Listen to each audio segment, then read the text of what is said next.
I'm reviewing James Pond 2. Codename Robocod for the Sega Genesis / Mega Drive.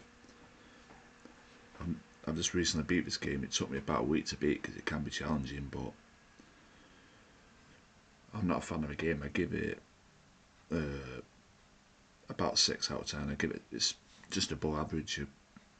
It's not great. I mean, it's has bad hit detection. I mean, that's my biggest flaw of this game. I mean, the game's quite kind of lengthy, and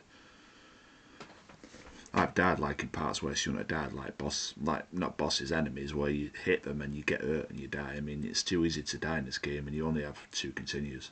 You get a continue after every continue after 1,000,000 points, but that's rare. I mean, I've never been able to get the continue unless you find every item in the level, and it's hard to do that. You control James Pond, obviously, in the James Pond, sorry. You control James Pond, obviously, and the point of the game is you've got to save Father Christmas because he gets kidnapped by the evil final boss, who's supposed to be Frosty the Snow Geezer, snowman, but it's actually just a regular human enemy in disguise. And then once you beat Frosty the Snowman, well, his disguise, once you beat him, you beat the game. And that boss can be hard. It took me a few tries to figure out how to beat the final boss. He's obviously the hardest boss in the game. With being the final boss, should be. And that boss is definitely the second hardest. The second final boss, the ballerina boss. But the hardest boss is obviously the Frosty the Snowman boss. The rest of the bosses, I think, are easy. I mean, are not really hard.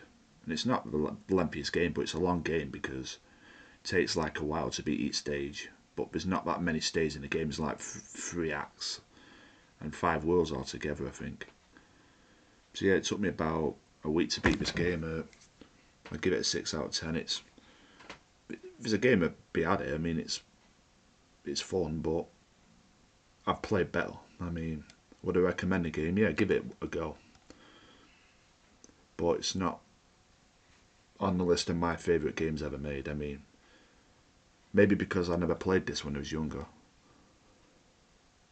I got this from my half brother for my birthday the other week, and I've never played it before. But fortunately, he said it wasn't expensive, so I can see why it's not worth like a lot of money. This game, I mean, it's in English money, it's worth about £10 at the most.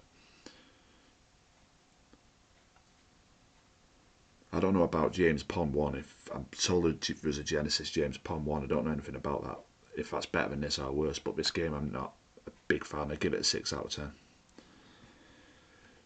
It's kind of like, what kind of platform forming game could you say this is? I mean, it's not a beat 'em up, it's not a fighting game. Probably it's an action platform. You go from left to right and just beat enemies, and then when you beat a stage, you go over next, and it's like Sonic, I mean, but not as good as Sonic. I mean, like there's 2 acts, and then you fight a third boss in the 3rd act, and there's 5 stages, so like 15 stages kind of, including you can go on random bonus stages to get goodies. So yeah, give this game a 6 out of 10. There's someone else who did a good review of this game. He said he wasn't a fan of it either. I don't remember his name. He gave it a 6 out of 10 too. But me was saying give it a 6 out of 10. I beat this game. I'll probably never play it again. But that's my opinion. A lot of people who grew up with it might say it's one of the best games ever made, and they may play it every day, but not for me. 6 out of 10. Beat it, never play it again. Thanks.